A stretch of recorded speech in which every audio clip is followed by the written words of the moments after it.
Anjarwati Channel. Masih tetap dengan saya Neneng Anjarwati. Oke guys, ternyata kali ini Mami Yuli itu Mami Yuli itu jago voli sama seperti saya, cuma jagoan Mami mungkin. Kita akan kupas apa hobi Mami selain voli. Mami ini kan suka voli. Waktu Neng masih kecil Mami udah main voli kan? Iya. Cuma dulu Mami gemuk ya, kalau yang dilihat ya, serem.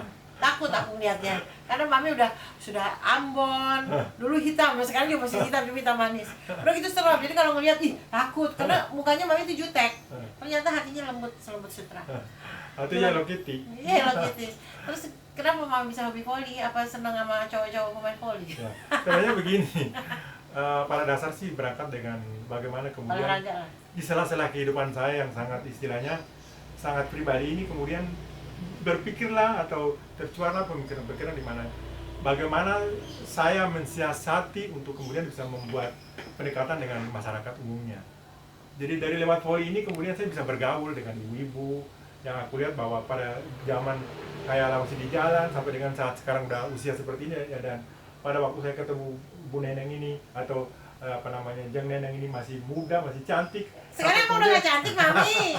Perasaan masih cantik ketemu deh. lagi sekarang ini sudah punya ya segala-galanya udah ada dan kita sama-sama ketemu lagi di voli. Ini saya pikir sih ada beberapa pesan yang aku tanam dalam pemikiran saya bahwa orang tua saya pernah berpesan ketika mereka membuang saya kurang lebih 30 tahun tidak diakui sebagai anak karena saya memilih seorang transpuan.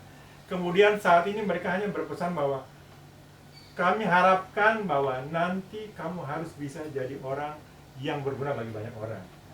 Jadi kemudian pemikiran ini saya lihat bahwa saya harus bisa menyikapi itu dengan positif, di mana bagaimana saya membangun komunikasi dengan masyarakat seperti lewat olahraga ibu-ibu voli. Jadi kemudian setelah kita akrab dengan ibu-ibu voli yang segitu banyaknya di tempat mana aja, kemudian kita lihat bahwa mereka juga menghargai kita.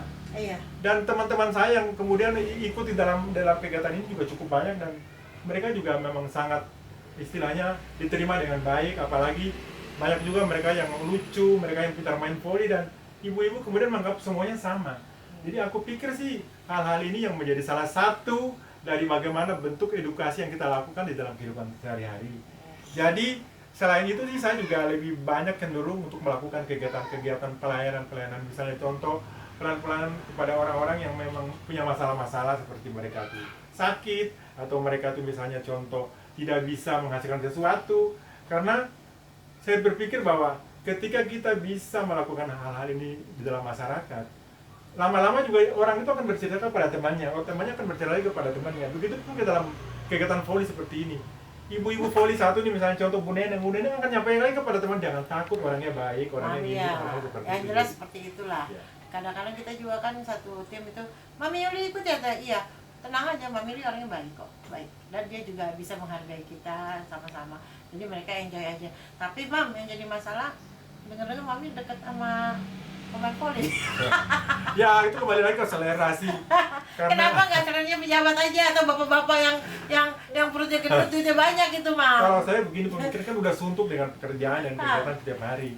Dan saya memang sih kayaknya kalau lihat kalau lihat orang cowok, salah satu cowok yang pahanya kencang kata Mami pahanya kan? kencang, perutnya spek, itu kayaknya timbul Bergetar. bukan bergetar tapi ada rasa bahwa kita itu jadi ada semangat hidup. Oh, gitu. Jadi hanya untuk semangat aja ya, Bang? Ya ada semangat dan ketika kita bisa dekat sama dia atau kita bisa kemudian bisa bergaul sama dia. Mam, kalau menceritakan kehidupan rumah tangga Mami ya, kehidupan sehari-hari Mami atau kehidupan masa kecil Mami, dari kecil Mami sudah merasa ada perbedaan nggak? Sebenarnya sih pada dasarnya sih saya kan lahir dari latar belakang keluarga yang cukup fanatik. Kedua orang tua saya itu mereka guru Katolik di pedalaman bawah Asmat. Saya kan sebenarnya orangnya tuh bukan orang Papua, kami orang Maluku, orang Kei. Yang orang tua saya pada zaman Belanda itu ditugaskan sebagai guru di sana. Jadi saya hidup dari kecil itu di dalam lingkungan gereja atau lingkungan agama Katolik yang cukup fanatik. Saya dari SD kelas 6 sampai dengan SMA tuh tinggal di asrama Katolik yang cukup ketat karena penjaga asrama di sana tuh mereka orang Belanda yang memang ajarannya cukup keras. Tetapi pada waktu itu sih di sana tuh terus terang sekitar tahun 70-an itu tidak ada waria atau tidak ada homo atau tidak ada gay di daerah Papua atau Asmat itu. Jadi saya berpikir bahwa ini mungkin salah satu penyakit saya yang memang tidak ada pada keluarga saya punya keluarga 11. Bukan ajab ya, Mam? Bukan. Jadi orang tua saya itu juga mungkin juga ada cerita. Kata ibu saya seperti ini, dari 11 keluarga saya ini yang kelihatannya kurang fisiknya itu cuma saya, karena kelihatannya tuh laki tapi kok gemulai. Jadi ceritanya pada waktu itu di tahun 60-an itu kan Papua masih dalam jajahan Belanda. Jadi setiap tanggal 30 April itu selalu ulang tahun Ratu Juliana Belanda itu. Jadi ibu saya berharap bahwa saya ini kalau lahir di tanggal 30 saya harus jadi perempuan. Ternyata orang tua saya tuh dinasnya di pedalaman Asmat, mereka kalau ke kota tuh kan naik sampan. Yeah. Dan saya lahir di Sampan itu pas tanggal 30 April. Ibu saya Berarti sudah menyiapkan. Itu sudah bahasa niat Iya, orang tua ya. iya. Jadi jangan salahkan mami. Jadi dia menyiapkan baju-baju perempuan, tetapi akhirnya saya jadi laki. Tetapi saya selalu diperlakukan sebagai perempuan karena dia memang waktu itu kan mengagung-agungkan Juliana Ratu Belanda itu sebagai ratu yang memang benar-benar menjadi agungannya dia. Jadi walaupun ibu saya seorang guru, bapak saya seorang guru, mereka tidak terlalu istilahnya menekan saya untuk harus berperilaku seperti laki-laki yang pada umumnya. Jadi menurut saya sebenarnya orang tua saya tahu, cuman mereka tidak tahu bahwa nantinya saya akan dandan seperti ini. Jadi dia pikir hanya gemulai aja. Gemulai aja, itu kira-kira seperti itu. Dan Setelah tahu saya sudah di Jakarta, mereka nggak lihat, cuma dengar kabar ibu saya kan kaget dan meninggal waktu itu. Jadi aku berpikir bahwa kemudian keluarga saya membenci saya dan mereka tidak mengakui saya kurang lebih 30 tahun. Saya hidup melalang buana di jalan-jalan sampai dengan akhirnya. Mami pernah tuh kalau zaman dulu kan Taman Lawang emang Ya, pernah sempat sampai 22 tahun. Waduh, keren dong. Pas sampai pernah jadi gangster juga di sana, tukang pukul. Karena saya terus terang waktu itu kan jual diri kurang laku karena orang ini kan terus terang cantik-cantik ya. Bagaimana kemudian aku bagaimana kalau badanku gede dulu kan gede Ya, banget. mami gede dulu, badannya gede. Bagaimana kalau aku nggak jadi tukang pukul aja? Akhirnya mami jadi tukang pukul. Tukang pukul, jadi hidup dari situ dan semua juga macam-macam aku hajar. Jadi mami jadi apa sih? Gangster. Gangster. Jadi yang mengayomi mereka-mereka. Ya. Mam, potong nih, maaf nih, baterainya habis nih. Tadi kita sampai mana, Mam? Sampai tukang pukul ya, Mam? Gangster. Gangster ya. Yang jelas kan mami dulu badannya gede. Aku aja masih kecil dulu takut ngeliat mami. Apalagi mereka kan ya. Tapi yang jelas mami tuh berani mukul itu, berani jadi tukang pukul itu. Yang mami pernah belajar boxing, tinju atau silat atau karate, pernah nggak mami? Sebenarnya sih nggak juga, itu karena istilahnya bisa seperti itu karena tertekan oleh situasi juga. Karena terus terang aku katakan seperti tadi bahwa menjadi seorang pelacur jalanan itu mesti harus cantik. Dan saya tidak punya kelebihan seperti itu. Dan aku berpikir kalau saya harus begini terus sih, ya orang lain udah naik ke mobil 3, 4, 5 kali, aku belum aja seminggu tuh belum dapat motor juga belum. Jadi aku pikir kalau begini terus lama-lama aku bisa mati kelaparan. Akhirnya aku berpikir ngapain aku punya badan gede ini, ngapain aku mesti gak gunain seperti misalnya contoh menjadi pelacur. Sebab tadinya sih sebenarnya tujuan saya tuh terjun di jalan itu bukan ingin menjadi seorang pelacur, tapi saya ingin mengejar bahwa kenapa sih di dalam hati saya sih ada pikiran seperti ini, mau jadi perempuan, pingin sama laki-laki, itu yang masih aku bingung cari. Ya, lagi mau cari jati diri. Tapi kalau aku berpikir, aku misalnya contoh tadi menjerumuskan diri di jalan menjadi pelacur, mungkin aku udah merawati diri dari dulunya. Tapi memang dasarnya bukan seperti itu. Tidak ada niat. Tidak ada niat. Jadi ya udah deh, kepalang tanggung seperti ini, udah bagaimana kalau gue gak usah racor-racor deh, jadi aja tukang pukul aja deh. Hei, ada urusan apa itu? Kenapa sama teman saya gini-gini? Akhirnya sekali dua kali aku belain teman-teman yang nama cantik tadi, yang dibayarnya kurang atau ada rese. Lama-lama kan anak-anak ini mulai mendekat kepada saya kalau ada bayarannya kurang atau ada tamu rese. Jadi mami dapat upeti lah. Aku upeti lah, udah deh. Akhirnya itu aja deh, daripada kita cari penyakit, melacur dan sebagainya, udah mendingan begitu aja jadi tukang pukul. Dapat uang, kita tidak melakukan hal-hal yang negatif juga. Dan aku pikir itulah yang mungkin membuat sehingga sampai usia segini aku bisa bertahan. Karena terus terang aku orang seperti ini, tapi aku masih takut juga sama agama, ajaran agama. Takut aku tidak merokok, aku tidak minum minuman keras, dan aku terus terang karena itu mungkin akibatnya sampai sekarang ini aku di bangku kuliah itu masih smart aja, masih ini. Jadi otak ini masih nangkap aja. Ya, itu yang jadi hal-hal yang punya kelebihan, Bang. Jadi aku pikir sih seperti itu, bahwa ketika teman-teman yang dulunya itu cantik kayak bidadari itu sekarang ada di rumah jompo saya. Kemudian saya sadar bahwa kalau dulu aku misalnya contoh kayak mereka mungkin sekarang sama jompo juga. Bukan jompo lagi, udah parah banget kali kehidupan saya. Karena mereka dari dulu nggak sayang diri ya, Ya, Mam. tapi saya masih bersyukur sih, masih dilindungi sama Jadi Tuhan. mami lebih jadi senang jadi tukang pukul daripada jadi pelacur. Pelacur, iyalah.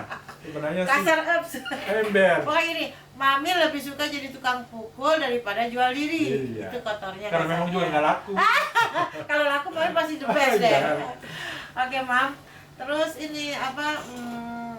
Kan mami sudah banyak sekali nih asam garamnya di dunia pertranspuanan. Ada nggak berpikir, kan mami agamanya ini kuat sekali, takutnya sama Tuhan itu sangat tinggi kalau aku lihat ya.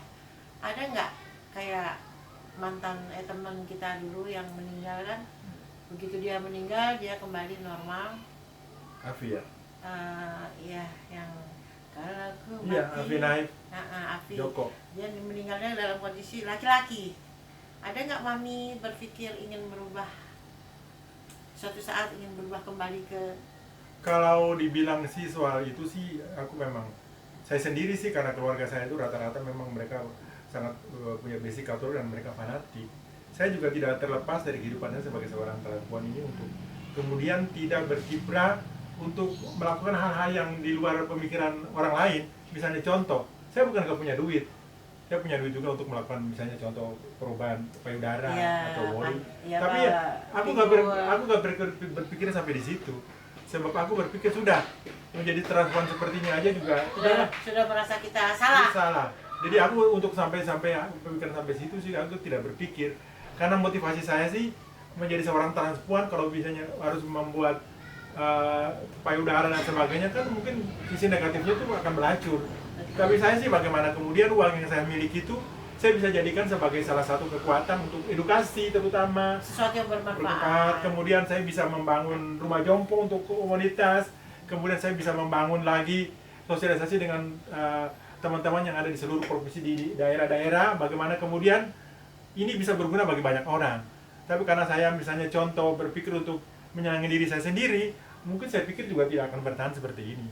Karena banyak yang mendoakan saya, banyak yang sayang kepada saya, sehingga ya tetap bisa sehat, bisa eksis, dan bisa kemudian memperjuangkan apa yang menjadi niat saya adalah bagaimana kemudian bisa membuktikan kepada publik, terutama kepada negara, bahwa kita juga bisa duduk sama rendah dan berdiri sama tinggi di dalam. Oke guys, masih tetap di Nenek Anjar Channel. Terima kasih untuk Mami yang sudah mengikuti kegiatan Neneng di sini, sehingga Mami bisa terkupas semua dari mulai kehidupan sehari-hari Mami, ke kontroversinya Mami, biar masyarakat Indonesia tahu bagaimana sih seorang Mami Yuli itu yang sebenarnya. Jadi jangan dilihat dari sisi negatifnya saja, tapi dari segi positifnya, bahwa seorang transpuan itu tidak selalu orang yang bodoh dan harus selalu dilecehkan. Sekali lagi Mami, saya minta pesan-pesan kesan dari Mami untuk semua transpuan yang ada di Indonesia, bagaimana cara mengedukasi mereka sehingga bisa semuanya seperti Mami. Silakan, Bang. Ya, saya sih menghimbau kepada seluruh transpuan, terutama transpuan muda yang ada di Indonesia ini, agar jangan selalu berpatokan kepada kecantikan. Atau sekarang ini yang lagi ngetren itu teman-teman kemudian menggunakan hormon. Tapi bagaimana kemudian teman-teman ini bisa berjuang untuk bisa mengakses edukasi atau bisa mengakses pendidikan. Karena dengan kita bisa mengecam pendidikan, segala sesuatu itu akan berubah. Misalnya contoh public speaking, cara kita bersosialisasi, cara kita hidup, cara bagaimana kita mengantisipasi persoalan-persoalan. Jadi sekarang ini ada banyak bukti yang kita lihat bahwa ketika teman-teman transpuan di usia muda itu mereka hidup berglamor, misalnya contoh di Taman Lawang 20, 30 sampai 40 tahun yang lalu, saat ini mereka banyak sekali, ada jumlahnya kurang lebih 831 waria transpuan, di mana di usia senjanya 60 tahun ke atas, mereka banyak sekali yang kemudian menjadi dampingan kami di rumah singgah Waria Jompo di Depok. Karena mereka tidak mengabaikan edukasi, mereka tidak mengabaikan untuk memiliki keterampilan, atau mereka tidak mengabaikan untuk bisa mengurus dirinya, sehingga kemudian yang mereka dapati adalah terlantar dan ketidakadanya kehidupan yang bisa mereka gapai sebagai manusia yang layak. Oleh sebab itu, teman-teman muda, jangan lupa bahwa edukasi itu paling penting. Dan bagaimana kita bisa menjaga sikap dalam masyarakat, bagaimana kemudian kita bisa berjuang untuk bisa menunjukkan prestasi kita. Itu yang paling penting. Terima kasih. Oke, Mam, ini ada satu pertanyaan pamungkas ya. Mami itu kan punya yayasan. Itu banyak sekali waria-waria yang sudah sepuh, yang terlantar. Apa benar, Mam? Itu kan baru dengar rumor doang. Ya. Karena kita tidak melihat langsung. Sekarang Mami lebih berhak untuk menjawabnya karena pasti Mami lebih tahu. Ya, mungkin ini juga merupakan satu kesempatan untuk kemudian kita bisa menjelaskan kepada publik bahwa di rumah Singgah Waria Jompo itu ada dampingan kami 831 waria lansia yang bermasalah dengan tanda kutip mereka tidak mampu untuk hidup, mereka terlantar, mereka sakit-sakitan dan sebagainya. Dan hampir 60% di antara mereka tidak memiliki identitas atau KTP. Masih gelap ya, warga gelap ya. Jadi ketika mereka mengalami situasi mereka sakit atau mereka meninggal, ini merupakan satu masalah Beban yang berat. luar biasa. Jadi kadang-kadang ini kita juga berpikir bahwa bagaimana ini juga bagian dari manusia yang harus kita. Tapi Mami menyikapi itu bagaimana? Kan kalau secara pribadi Mami sendiri untuk menghandle itu, mengcover itu ada nggak gitu? Gimana? Jadi bagaimana strategi kemudian untuk bisa menyikapi mereka dalam situasi darurat seperti itu? Saya kemudian membangun komunikasi dengan beberapa gereja yang mereka punya nilai kemanusiaan itu cukup tinggi, di mana mereka tidak melihat dia itu dari latar belakang manapun atau agama manapun. Yang penting pada dasarnya dia manusia harus diperhatikan. Jadi mereka kemudian kadang-kadang menangani untuk urusan rumah sakit atau sampai dengan penguburannya itu yang kemudian dibantu oleh mereka. Tetapi ini terjadi ketika kita sudah ada wadah yaitu rumah jompo. Dulu waktu belum ada rumah jompo ini menjadi kesulitan yang luar biasa karena rata-rata mereka yang meninggal ini diserahkan kepada polisi. Masyarakat tidak akan menerima mereka di lingkungan mereka tempat mereka tinggal, dan polisi menyerahkan ke RSCM dan dikubur massal atau pakai namanya Mr. X. Hal ini yang kemudian membuat saya sehingga saya berpikir kalau orang jalan di jalan aja menabrak kucing, orang pasti berhenti untuk kubur. Kok kalau waria meninggal, kok ditolak di sana sini? Padahal mereka kayak juga kena COVID ya, Mam? Iya, seperti itu. Tapi mudah-mudahan dengan adanya Mami di sini mengedukasi mereka dan juga bicara di sini, semoga ada pihak terkait yang turut prihatin ya, Mam. Tapi yang jelas donasi nih, Mam. Sudah pasti kan Mami membutuhkan, yayasan tersebut membutuhkan donasi. Itu disalurkannya kemana? Bank apa? Dan yayasan apa namanya, Mam? Tolong Mami jelaskan. Ya, apabila Anda ingin membagi donasi atau ingin membagi sedikit rezeki, silakan datang ke rumah Singgah Waria Jompo dengan alamat Gang Golf RT 3 RW 13 Rangkapan Jaya Baru, Kecamatan Pancoran Mas, atau bisa menghubungi kami langsung di nomor telepon yang ada di bawah ini, dan juga ada nomor rekening yang bisa dihubungi untuk misalnya kalau Anda ingin memberi donasi. Terima kasih. Oke, siap. Oke, Mami, terima kasih banyak sudah mau berbagi, sudah menerima saya dari Neneng Angel Wati Channel untuk mengupas tuntas habis kehidupan Mami sehari-hari. Sekali lagi semoga Mami makin berkah, sehat, panjang umur. Rumah singgahnya juga banyak donasinya, banyak donaturnya, sehingga semua para transpuan ini bisa hidup dengan layak. Sekali lagi guys, sampai sini dulu perjumpaan saya Neneng Anjarwati di Neneng Anjarwati Channel. Semoga ini bisa menjadi pembelajaran kita semua. Tidak semua transpuan itu bodoh, tidak semua transpuan itu tidak layak untuk dihormati, karena masih banyak transpuan Indonesia yang memang patut dihargai. Oke guys, terima kasih. Assalamualaikum warahmatullahi wabarakatuh.